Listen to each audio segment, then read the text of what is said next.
Hello students, welcome back to my channel Begin with Neeraj. How was your last question practice? Tell me how was it? Okay, in comment box. तो हम ही अभी start कर ले रहे हैं chemistry का। मैं आपके लिए क्वेश्चन प्रैक्टिस लेके आई हूँ। केमिस्ट्री के आपके क्वेश्चन प्रैक्टिस हैं, अराउंड 20 क्वेश्चन है इसमें। सारे ही आपके सिलेबस से होंगे, सिलेबस से हट के नहीं जाएंगे। जैसे कि मैं आपसे पहले भी बोला है मैंने, सिलेबस से हट के कोई भी क्वेश्चन नहीं जाएगा। ऐसे ही एज इट इज़ क्वेश्चन आते हैं आपके नर्सिंग एम्पलीट्यूड में, नर्सिंग एम्पलीट्यूड कह रही हूँ मैं, नर्सिंग एग्ज़ाम में and also the paramedical exam में। तो आप ये एंट्रेंस एग्ज़ाम की बात कर रहे हैं हम, तो एंट्रेंस एग्ज़ाम में एज इट इज़ ऐसे क्वेश्चन पूछे जाते हैं आपसे। तो हम स्टार्ट कर ले रहे हैं फर्स्ट क्वेश्चन के साथ में। So let's start the video. First question के साथ में हम बढ़ते हैं। The root mean square velocity of ideal gas at constant pressure varies with density D as. तो इसने पूछा है, इन्होंने पूछा है कि जो रूट मीन स्क्वायर है, हमने बता रहे हैं वो velocity ideal constant pressure varies with density. तो उसमें आपको मैंने बताया था, जैसे कि स्टेट ऑफ मैटर में पढ़ाया था मैंने आपको कि आर ये प्रोपोर्शनल होती है 1/रूट डी के। ऐसे अगर हम R1 R2 लिखेंगे, यहाँ पे R1 R2 और आपसे रेशियो पूछ लिया उन्होंने कि R1 R2 रेशियो में कैसे लिखेंगे, तो आप लिखोगे D2/D1 इन द रूट। ठीक है, आप ऐसे लिखोगे। अभी देखिए, तो इसमें मैंने आपको बताया R इक्वल्स टू 1/रूट डी है, तो इसका जो ऑप्शन आपको कौन सा सही लगेगा, डी स्क्वायर नहीं होगा। और उसके बाद में आपका ये डी भी नहीं होगा, डी भी नहीं होगा आपका, रूट डी भी नहीं होगा। आपका जो ऑप्शन हो जाएगा बेटा, वो हो जाएगा आपका, देखिए ऑप्शन हो जाएगा आपका this one. Okay, next question है आपका ये वाला, second question, which represent mode of hybridization sp2 sp2 sp sp from left right. तो इसमें से आपको निकालना है कि हाइब्रिडाइजेशन पूछी है उन्होंने इसकी, और पूछने के बाद में आपसे पूछी है, उसके बाद में आपको क्या करना है कि इनमें से ढूंढना है, इनमें से सभी में से कि आपका जो ये वाला जो है, ये वाला फॉर्म है हाइब्रिडाइजेशन का, वो किस में मैच करेगा। तो आप मैच करोगे तो देखो, डबल बॉन्ड मैं बता दे रही हूँ आपको पहले से, अगर डबल बॉन्ड होगा तो हम पढ़ेंगे उसको, क्या पढ़ते हैं, sp2। ओके, फिर देन आपका जो सिंगल बॉन्ड होता है तो वहाँ पे तो आपको पता ही है, वहाँ पे sp3 आएगा। बाकी आपका थर्ड बॉन्ड होता है तो 3 बॉन्ड होते हैं तो वहाँ पे sp आ जाता है। ठीक है, अगर सिंगल बॉन्ड होता है तो हम sp3 लिखते हैं। जैसे देखिए CH2, मतलब आपके कार्बन के पास में 4 बॉन्ड होना चाहिए, आपको पता होगा, तो 4 बॉन्ड से वो बॉन्ड बनाता है, अपने बॉन्ड फॉर्म होते हैं उसके। तो आपके 4 बॉन्ड होने चाहिए सी के पास में। तो देखो 1 2 इसके पास में है, 3 और 4, चारों आपकी फर्स्ट वाले की ये मैच कर रहे हैं। तो आपको डबल बॉन्ड दे रखा है तो वो करेंगे, सबसे पहले आएगा आपका sp2, डबल बॉन्ड में sp2, फिर CH में तो 1 2 3 4 इसके ये पूरे हुए हैं चारों तरफ से। लेकिन आपके पास में जो CH है उसमें भी डबल बॉन्ड ही आ रहा है इधर भी, तो sp2 हो जाएगा इसका भी। ठीक है, sp2 हो जाएगा। उसके बाद देखिए आपका C है, तो C के पास में क्या ट्रिपल बॉन्ड है इधर, तो वो sp आ जाएगा। देन आपका जो CH है वो भी ट्रिपल बॉन्ड से जुड़ा हुआ है, तो वो भी sp हो जाएगा। तो आपको जो फर्स्ट ऑप्शन है वो करेक्ट आ रहा है। इसका जो हाइब्रिडेशन दे रखा है उन्होंने क्वेश्चन में, sp2 sp2 sp sp from left to right, left to हमें राइट दिखना है, लेफ्ट टू राइट। तो आपका जो फर्स्ट ऑप्शन है वो मुझे सही दिख रहा है इसमें, तो आपका फर्स्ट ऑप्शन सही हो जाएगा। ठीक है, बाकी आप नीचे भी देख सकते हो, तो sp ये थर्ड बॉन्ड है, यहाँ पे 3 बॉन्ड है, तो यहाँ पे sp आ जाएगा। देन आपका क्या आ जाएगा, sp sp आ जाएगा, यहाँ पे sp sp, देन आपका sp आ जाएगा फिर से। ठीक है, ये आ जाएंगे आपके चारों ही sp होंगे। इसमें थर्ड में क्या हो जाएगा, थर्ड में हो जाएगा आपका sp2 देन आपका क्या आएगा sp। ठीक है, उसके बाद में क्या आएगा आपका sp देन sp2। ठीक है, उसके बाद में फिर फोर्थ नंबर का दे रखा है आपसे, तो उसमें सबसे पहले बनेगा sp2, सीक्वेंस देख लीजिए आप, sp2 फिर sp2 और फिर sp2। ओके, ऐसे इसका आपको बॉन्ड मिल जाएगा। थर्ड क्वेश्चन पे पढ़ लेते हैं हम। थर्ड क्वेश्चन है आपका, तो फर्स्ट ऑप्शन इसका सही हो जाएगा, जैसे कि मैंने आपको बताया, फर्स्ट ऑप्शन आपका सही हो जाएगा। देखिए which option, first option is your right option या करेक्ट ऑप्शन। ठीक है, ये हो जाएगा। नेक्स्ट क्वेश्चन है आपका थर्ड है the most electronegative element in periodic table. तो आपको पता है कि सबसे ज़्यादा मोस्ट जो इलेक्ट्रोनेगेटिव पीरियोडिक टेबल में एलिमेंट होता है वो होता है फ्लोरीन। तो आपका थर्ड ऑप्शन सही हो जाएगा। Okay, fluorine, just a minute.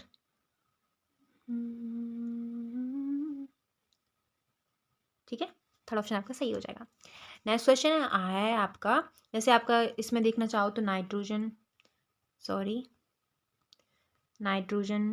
Oxygen fluorine, ये सारे इनके इलेक्ट्रोनेगेटिविटी होती है इनके बीच में। ठीक है, सबसे ज़्यादा। फिर देखिए फोर्थ क्वेश्चन है आपका। फोर्थ क्वेश्चन आपका ये बोल रहा है अ न्यूट्रल एटम, एक क्या है, एक न्यूट्रल एटम है, can accept electron to form an ion. एक न्यूट्रल एटम है बेटा आपके पास में, जो क्या फॉर्म कर रहा है, जो फॉर्म कर रहा है accept electron form an anion, ठीक है। प्रोसेसिंग इन्वॉल्व, जो इस प्रोसेस को हम क्या बोलेंगे, एन न्यूट्रॉन, जो न्यूट्रल एटम है कैन एक्सेप्ट इलेक्ट्रॉन। एक न्यूट्रल एटम है, जैसे ये न्यूट्रल एटम है, ठीक है, उसके पास में उसने एक्सेप्ट कर लिया एक इलेक्ट्रॉन को, मतलब उसके पास में एक्सेप्ट हो गया, मतलब रेड हो गया है, वो कर्जे में डूब गया, तो वो उसके पास में एनाइन हो जाएगा। मतलब एनाइन का मतलब होता है माइनस और कैटाइन का मतलब होता है प्लस, ठीक है।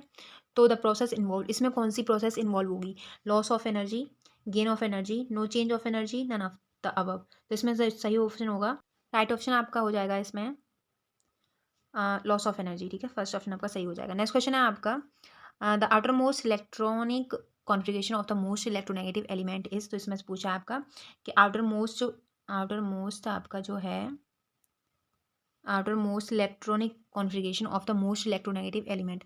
तो आपको पता है कि मोस्ट इलेक्ट्रोनेगेटिव एलिमेंट जो अपना पीरियोडिक टेबल में वो क्या है, फ्लोरीन है, जैसे कि मैंने प्रीवियस आपको क्वेश्चन है वो कराया था, तो उसमें था। तो फ्लोरीन किसके में आता है, 17th ग्रुप आता है इसका, ठीक है, पीरियोडिक टेबल में, या फिर 7th पीरियड बोल सकते हो आप, तो उसमें आता है ये। पीरियड बोल सकते हो, ग्रुप ग्रुप बोल सकते हो, वैसे ग्रुप बोल लो आप, अच्छा है। तो 17 ग्रुप में आता है आपका, जिसमें हम जिसे हम बोलते हैं हैलोजन फैमिली, हैलोजन फैमिली के नाम से भी जानते हैं, हैलोजन भी बोलते हैं इन्हें, जैसे फ्लोरीन, क्लोरीन, ब्रोमीन, आयोडीन और एटी, ठीक है, ये आपके एलिमेंट होते हैं 17 ग्रुप के। तो इसमें पूछा है most electronic configuration, almost outer most electronic configuration क्या होगा, मोस्ट इलेक्ट्रोनेगेटिव एलिमेंट का। जैसे आउटर मोस्ट इलेक्ट्रॉनिक कॉन्फ़िगरेशन का मतलब होता है बेटा, जैसे आपके जो आउटर मोस्ट सेल है, जैसे एक सेल ही हो गया, तो आउटर मोस्ट सेल है कोई भी एलिमेंट की, उसमें कितने इलेक्ट्रॉन फिल कर सकते हो, और मोस्ट इलेक्ट्रोनेगेटिव एलिमेंट बताना है उसमें। तो मोस्ट इलेक्ट्रोनेगेटिव एलिमेंट का आउटर मोस्ट इलेक्ट्रॉन कॉन्फ़िगरेशन आपको बताना है, पूछ रहे हैं वो आपसे, ठीक है। तो आप क्या करेंगे, आप सबसे पहले निकाल के देखोगे कौन सा होगा, तो आप निकाल के देखें कैसे निकालेंगे। तो देन आपका जो ऑप्शन हो जाएगा वो हो जाएगा थर्ड ऑप्शन आपका सही है। जस्ट अ मिनट बेटा, तो आप कैसे निकालेंगे इसको, देखो मैं बता देती हूँ आपको। जैसे आपने पढ़ा लास्ट में कि fluorine is the most electronegative element in the periodic table, ठीक है, आपने ये पढ़ा था। तो आपका जो इलेक्ट्रॉनिक कॉन्फ़िगरेशन कैसे निकालेंगे, 1s2। आपको इलेक्ट्रॉनिक कॉन्फ़िगरेशन आता है या नहीं आता, ये बताइए मुझे, बताइए जल्दी से। तो देखिए इसके 9 हैं, तो 9 हमें इलेक्ट्रॉन फिल करने हैं, कैसे करेंगे, 1s2, 2s2, 2p5, 2p5 क्यों चाहेंगे, क्योंकि हमें 9 फिल करने हैं। तो ये 5 और 4 कितने होते हैं बताओ, 5 और 4 9 होती हैं या नहीं होते हैं, होते हैं, ठीक है। तो आपको पूछा आउटर मोस्ट जो आपकी इलेक्ट्रॉनिक कॉन्फ़िगरेशन वो क्या होता है, तो आउटर मोस्ट बेटा ये होते हैं। तो 2s2, 2p5 आपका ऑप्शन सही हो जाएगा, मतलब थर्ड ऑप्शन आपका सही हो जाएगा, ठीक है। Third option is your correct option, okay. Next question है आपका total number of electrons that take part in forming bond in O2 is. तो टोटल नंबर ऑफ इलेक्ट्रॉन्स पूछने हैं जो पार्ट ले रहे हैं किसमें, फॉर्मिंग में, O2 के बॉन्डिंग की फॉर्मेशन में पार्ट ले रहे हैं, टोटल नंबर ऑफ इलेक्ट्रॉन्स पूछ रहे हैं आपसे। तो इसका जो ऑप्शन सही हो जाएगा बेटा वो हो जाएगा आपका बी ऑप्शन। कैसे निकालोगे आप इसको, कैसे निकालोगे, देखो ऐसे निकालना है आपको। जैसे ऑक्सीजन, 2 ऑक्सीजन आपको दे रखी है इन्होंने, 2 ऑक्सीजन देने के बाद में उन्होंने क्या किया है, उन्होंने किया है कि उन्होंने पार्टिसिपेट करना है, ठीक है, पार्ट फॉर्मिंग कर रहा है। O2 में कितने पार्ट फॉर्म कर रहे हैं बॉन्ड फॉर्मेशन में, तो आपको पता है डबल बॉन्ड होता है इनके बीच में, आपको पता ही है, ठीक है, O2 में। तो आप क्या करेंगे, 6 इलेक्ट्रॉन्स होते हैं इनके आउटर मोस्ट सेल में, ठीक है, 6 इलेक्ट्रॉन होते हैं, 2 इधर भी हैं और 2 इधर भी हैं। तो उन्होंने चारों ने क्या कर लिया है, 4 जो इलेक्ट्रॉन्स हैं आपके, उन्होंने पार्टिसिपेट कर लिया है, पार्टिसिपेट टू, या फिर इन इन देखो यहाँ पे 2 नहीं होगा बेटा, इन बॉन्ड या फिर फॉर्मिंग बॉन्ड, ठीक है। तो 4 जो इलेक्ट्रॉन्स हैं उन्होंने पार्टिसिपेट किया है O2 की नंबर ऑफ इलेक्ट्रॉन्स ने बॉन्ड बनाने में, ठीक है। तो आपको जो 4 ऑप्शन है कौन सा सही हो जाएगा, आपका ऑप्शन जो 4th ऑप्शन है वो सही हो जाएगा, मतलब आपका सेकंड ऑप्शन आपका मुझे सही लग रहा है इसमें, तो आपका 4 करेक्ट हो जाएगा, ठीक है। ठीक है, नेक्स्ट क्वेश्चन है आपका methanol is soluble in water due to. तो मिथेनॉल हमारा जो सॉल्युबल होता है वाटर में, क्यों होता है वो सॉल्युबल, तो वो इसलिए होता है बेटा क्योंकि इन methanol H is bonded directly with O2, thus it forms H bonding with water। तो किस लिए होता है कि जो हाइड्रोजन होती है हमारी, जो मिथेनॉल में हाइड्रोजन होती है, मिथेनॉल का आप फॉर्मूला बताओ मुझे क्या होगा, फॉर्मूला बताइए, CH3 OH, ये मिथेनॉल का फॉर्मूला होता है। ओके, फिर देखिए अब ये क्या कर रहा है, डायरेक्ट पार्टिसिपेट कर रहा है। किसमें पार्टिसिपेट कर रहा है डायरेक्ट बेटा? हाइड्रोजन बॉन्डिंग में। तो जो आपकी हाइड्रोजन बॉन्डिंग है वो डायरेक्ट पार्टिसिपेट कर रहा है किसके साथ में? वाटर के साथ में, विद वाटर। ठीक है, तो हाइड्रोजन आपका डायरेक्ट पार्टिसिपेट कर रहा है विद वाटर। तो आपका जो ऑप्शन सही हो जाएगा वो क्या हो जाएगा बताइए? Methanol is soluble in water due to covalent bond nature, hydrogen bonding, या फिर आयोनिक बॉन्ड नेचर, या फिर इट्स पॉइजनस। तो आप बताओ क्या सही होगा, बताइए जरा मुझे।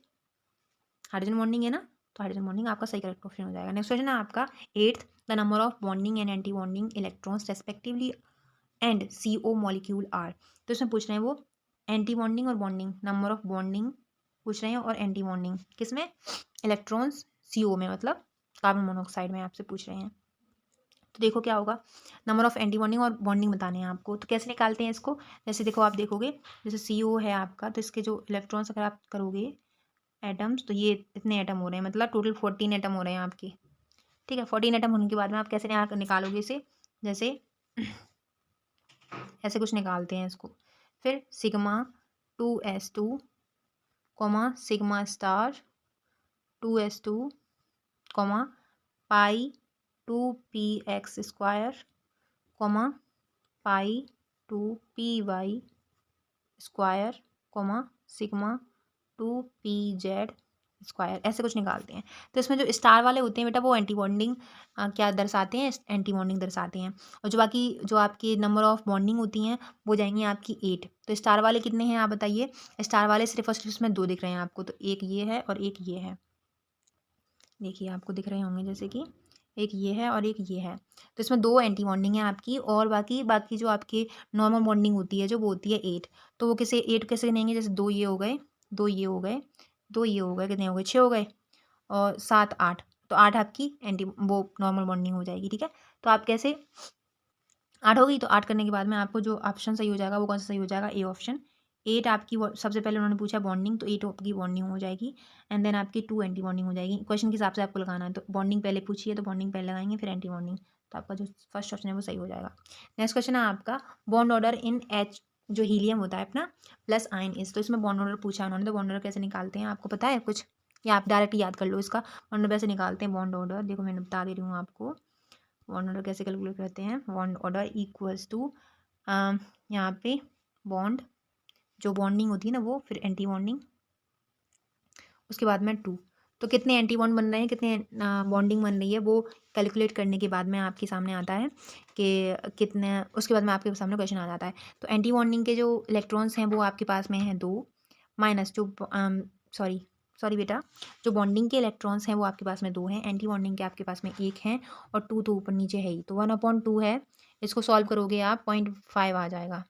मतलब आपका करेक्ट ऑप्शन कौन सा सही हो जाएगा बताओ बेटा?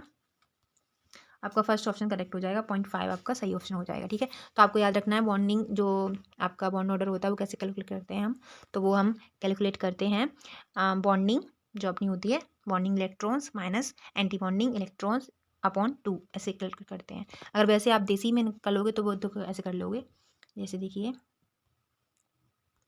जैसे आप करोगे वैसे करना चाहते हो तो ऐसे भी कर लो, जैसे मैंने प्रीवियस क्वेश्चन में कराया आपको। इक्वल्स टू 2 + 2 - 1 इक्वल्स टू 3, ऐसे तो करना है। प्लस ये -1 क्यों आया है? क्योंकि यहाँ पे 2 होगा, सॉरी इधर यहाँ पे ऊपर प्लस होगा, तो माइनस का 1 इसलिए आया क्योंकि प्लस का है इसमें, प्लस की हाइड्रोजन वो हीलियम है, तो -1 आ गया। बाकी 2 आपको बताइए हीलियम 2 के लिए स्टैंड करता है, और 2 बॉन्ड हैं हीलियम के, इसलिए 2 एटम है हीलियम के, इसलिए ये 2 आया है। इक्वल्स टू आपका 3 आ जाएगा। ठीक है, 3 आने के बाद में आप कैसे निकालोगे? जैसे मैंने पिछले क्वेश्चन में निकाला था, सिग्मा 1s2, ठीक है 3 ही है, कॉमा सिग्मा स्टार आएगा आपके सामने, और 1s1। ठीक है, तो आपकी एंटी बॉन्डिंग कितनी है? एक एंटी बॉन्डिंग है आपकी, बाकी आपके जो 2 हैं वो बॉन्डिंग में आते हैं, तो इसलिए आप कैलकुलेट कर लोगे कि आपकी जो निकालने के बाद में bond order equals to N bonding electron और N anti bonding electron by 2, ऐसे निकल जाएगा। नेक्स्ट क्वेश्चन है आपके सामने 10th क्वेश्चन बोल रहे हैं food irradiated is due to. तो फूड इरेडिएट क्यों होता है? प्री कुक्ड फूड होता है, या फिर जो क्या बोलते हैं उससे किल माइक्रो ऑर्गेनिजम्स, उसके बाद में देखिए kill insects and increase nutrient value. तो किल आपका इसका जो ऑप्शन सही हो जाएगा वो हो जाएगा फूड इरेडिएट, इसलिए होता है food irradiate destroy the disease causing and food spoiling bacteria fungi which are also called microorganisms and thus reduce the incidence of food borne illness। ठीक है, तो आपके सामने जो किल माइक्रोऑर्गेनिज्म सही हो जाएगा। ठीक है ऑप्शन। नेक्स्ट क्वेश्चन है आपके साथ में 11th, बोल रहे हैं आपसे the name catalyst was given by. तो नेम कैटालिस्ट का नेम किसने दिया था वो पूछ रहे हैं आपसे। ठीक है, यहाँ पे कैटालिस्ट का नेम किसने दिया था वो पूछ रहे हैं। तो कैटालिस्ट क्या होता है बेटा? कैटालिस्ट वो होता है जो रिएक्शन को फास्ट एंड धीमी कर देता है। जैसे कि आपको कोई भी आपका गार्बेज पड़ा हुआ है तो उसको आपको क्या करना है, डिकम्पोज करवाना है उसे, तो आप एक कैटालिस्ट डाल दोगे उसमें। जैसे कोई भी गार्बेज पड़ा हुआ है आपके सामने, आपके पास में कचरा वचड़ा पड़ा हुआ है, उसमें हमें क्या है, कैटालिस्ट डालना है, तो आप कैटालिस्ट डाल दोगे उसमें। जैसे हमने येलो कलर का कोई भी कैटालिस्ट लेके आए हम मार्केट से और उसे डाल दिया। ठीक है, उसे डालने के बाद में क्या होगा, फर्दर ये जो रिएक्शन हो जाएगी वो फास्ट हो जाएगी। फास्ट होने के बाद में क्या होगा, जो गार्बेज होगा वो जल्दी ही डिकम्पोज हो जाएगा। ठीक है, जल्दी ही वो डिकम्पोज हो जाएगा। ओके, मतलब बहुत ही छोटा छोटा और छोटा छोटा हो जाएगा और छोटा छोटा हो जाएगा। ठीक है, ऐसे हो जाएगा, मतलब डिकम्पोज हो जाएगा। और रिवर्सिबल भी इरिवर्सिबल भी कर सकते हो इस प्रोसेस को, कि अगर हमें गार्बेज को क्या करना है, हमें गार्बेज को करना है कि उसे धीरे करना है, तो धीरे करना है तो प्रोसेस नीचे कर देगी और इंक्रीज ऊपर कर देगी। तो इन्वर्सली प्रोपोर्शनल भी कर सकते हो, उसे धीरे करना है तो आप धीरे करने के लिए भी, जैसे कोई चीज़ है हमें सड़ानी नहीं है लंबे टाइम तक, ख़राब ना हो, तो उसके लिए भी हम डालते हैं, उसको कैटालिस्ट बोल देते हैं। जैसे कि कैटालिस्ट क्या है, रिएक्शन को धीमी भी कर सकता है और स्लो फास्ट भी कर सकता है। ओके, तो जो कैटालिस्ट था वो नेम दिया था, किसने दिया था बेटा बताओ मुझे? वो दिया था आपकी वर्जेलिस ने। ठीक, वर्जेलिस ने। नेक्स्ट क्वेश्चन है आपका विनेगर इज। विनेगर क्या है इसमें बताइए, विनेगर क्या है? विनेगर तो आपने सुना होगा, विनेगर क्या होता है?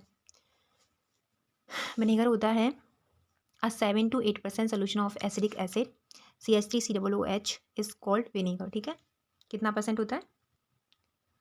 7 to 8%। ठीक है, क्या होता है? Solution of acidic acid. और एसिडिक एसिड का जो फॉर्मूला होता है वो होता है CH3COOH। देन आपका ऑप्शन आप बताओ क्या हो सकता है, तो आपका हो जाएगा फोर्थ ऑप्शन करेक्ट। ठीक है, ये ऑप्शन आपका सही हो जाएगा। विनेगर आपने सुना होगा, विनेगर जैसे आप अचार डालती हैं मम्मियाँ तो सिरका सिरका बोलते हैं इसे, उसे विनेगर बोलते हैं। नेक्स्ट क्वेश्चन है आपका 13th, in which solvent are alkenes more soluble. तो इनमें से पूछा आपका कौन सा सॉल्वेंट ऐसा है जिसमें जो एल्कीन्स होते हैं वो मोर सॉल्युबल होते हैं। ठीक है, तो इसमें वाटर है, मतलब वाटर है, एथाइल अल्कोहल है, कार्बन टेट्राक्लोराइड है या अमोनिया है। तो सबसे आपका थर्ड ऑप्शन है वो सही है, कार्बन टेट्राक्लोराइड। तो मैं इसमें टिक कर देती हूँ carbon tetrachloride. Okay, next question है आपके साथ में following compounds will show geometrical isomerism. तो इसमें से आपको पूछ रहा है ज्योमेट्रिकल आइसोमेरिज्म कौन शो करता है। ठीक है, तो ज्योमेट्रिकल आइसोमेरिज्म की मैं आपके सामने डेफिनेशन लगा दूंगी, ज्योमेट्रिकल आइसोमेरिज्म की इधर पुट कर दूंगी यहाँ पे। ठीक है, आपके सामने, तो वो आप पढ़ लेना क्या है ज्योमेट्रिकल आइसोमेरिज्म। तो इसका जो ऑप्शन है वो टब सही हो जाएगा। देखो, 2 butene satisfies both the conditions thus it exist in cis and trans form as. तो आपका जो 2 ब्यूटीन है वो सही हो जाएगा। ठीक है, ऑप्शन आपका सेकंड ऑप्शन सही हो जाएगा। यहाँ पे मैं पुट कर दूंगी आपके लिए कोई भी पिक्चर इधर। ठीक है, नेक्स्ट क्वेश्चन है आपका जो ज्योमेट्रिकल आइसोमेरिज्म की डेफिनेशन है वो पुट कर दूंगी। नेक्स्ट क्वेश्चन है आपका 15 क्वेश्चन बोल रहे हैं आपसे कि how many sigma bonds are there in CH2 double bond CH single bond CH double bond CH2। ठीक है, इसमें सिग्मा बॉन्ड आपको देखनी है। सिग्मा बॉन्ड आपको मैंने बताया है कि सिंगल बॉन्ड, जैसे सिंगल बॉन्ड होता है ना जो बेटा, उसको हम सिग्मा बॉन्ड बोलते हैं। डबल बॉन्ड में क्या होता है, एक सिग्मा होता है, एक पाई होता है। ठीक है, देन ट्रिपल बॉन्ड में क्या होता है, आपके 2 पाई होते हैं और एक सिग्मा होता है। ठीक है, तो इसमें ऐसे आपको सिंगल बॉन्ड में लगाना है पाई सिग्मा, और डबल बॉन्ड में लगाया एक पाई एक सिग्मा। देन आपको बताओ, अब इसमें से पूछे इन्होंने सिंगल बॉन्ड कि सिग्मा बॉन्ड कितने हैं इसमें, इस रिएक्शन में, इस कंपाउंड में, यहाँ पर ये बोल सकते हो। तो आपके जो सिग्मा बॉन्ड होते हैं वो देखो कैलकुलेट कर लो आप। इसमें CH2 है तो इसमें 2 बॉन्ड आएंगे, H2 डबल बॉन्ड लेंगे। जैसे मैं ओपन करके लिख दे रही हूँ आपके लिए बेटर रहेगा। जैसे देखिए कैसे लिखोगे आप, C, एक एच इधर लिखो, एक एच इधर लिखो। ठीक है, यहाँ पे एक एच है, एक इधर एच है।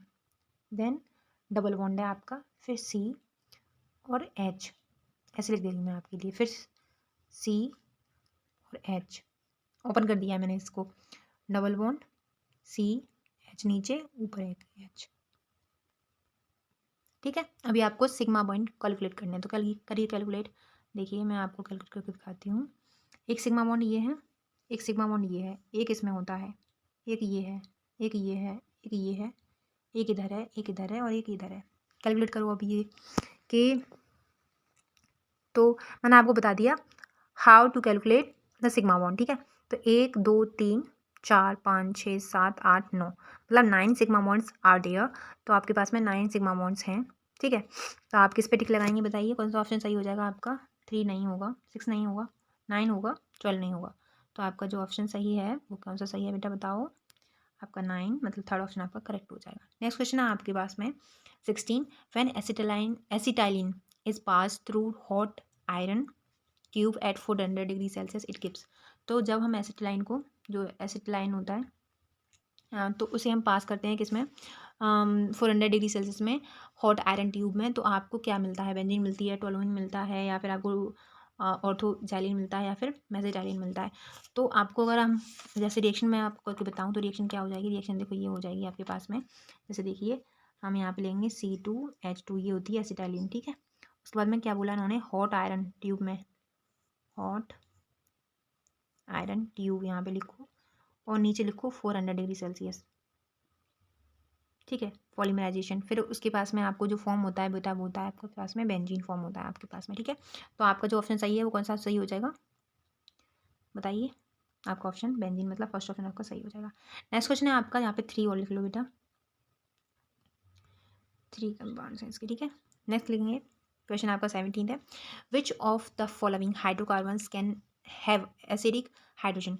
कौन से जो हाइड्रोकार्बन होते हैं उनके पास में क्या होता है, हैव एसिडिक हाइड्रोजन होता है उनके पास में। तो वो होते हैं बेटा आपके 1 ब्यूटाइन। 1 ब्यूटाइन आपका ऑप्शन सही हो जाएगा, ठीक है। फर्स्ट ऑप्शन आपका सही हो जाएगा। नो नो नो, ब्यूटाइन है बेटा, मतलब बी ऑप्शन आपका सही हो जाएगा। जस्ट अ मिनट, ठीक है। नेक्स्ट क्वेश्चन है आपका 18 क्वेश्चन क्या बोल रहा है, which of the following has the highest boiling point. इसमें से पूछ रहा है आपसे हाईएस्ट बॉइलिंग पॉइंट किसका होगा, ठीक है। Highest boiling point diethyl ether, या फिर एन ब्यूटाइल एल्डिहाइड, या फिर एन ब्यूटाइल अल्कोहल, या फिर N propyl chloride.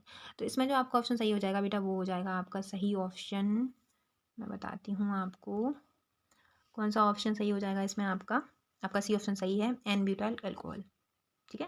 Next question है आपका 19, rectified spirit is, rectified 100% ethanol पाया जाता है, या फिर 90% इथेनॉल, या फिर 100% मिथेनॉल, या फिर 95 इथेनॉल। तो आपका जो ऑप्शन सही हो जाएगा बेटा वो हो जाएगा आपका सही, रेक्टिफाइड स्प्रिट ये हो जाएगा, 95 इथेनॉल पाया जाता है और 5% वाटर, मतलब आपका जो ये सही हो जाएगा ऑप्शन। और इसमें 5% वाटर और ऐड कर दो, अगर वाटर पूछ लेता है वो आपसे तो 5% वाटर भी ऐड कर देंगे आप। नेक्स्ट क्वेश्चन है आपका last but not the list, तो क्वेश्चन पढ़ लेते हैं हम। Which one of the following reagent will react radially with both aldehyde and ketone. कौन सा इसमें से रिएजेंट है, कौन सा रिएजेंट है जो रेडियली रिएक्ट करता है एल्डिहाइड और कीटोन के साथ में, दोनों के साथ में।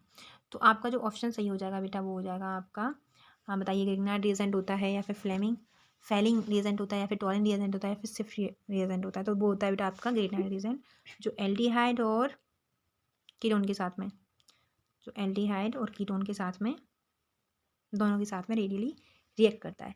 Thank you so much for watching my take care. और आपको कैसा लगा लेक्चर क्यों क्वेश्चन प्रैक्टिस कैसी लगी आपको मुझे ज़रूर बताएं। और bye, take care, thank you so much.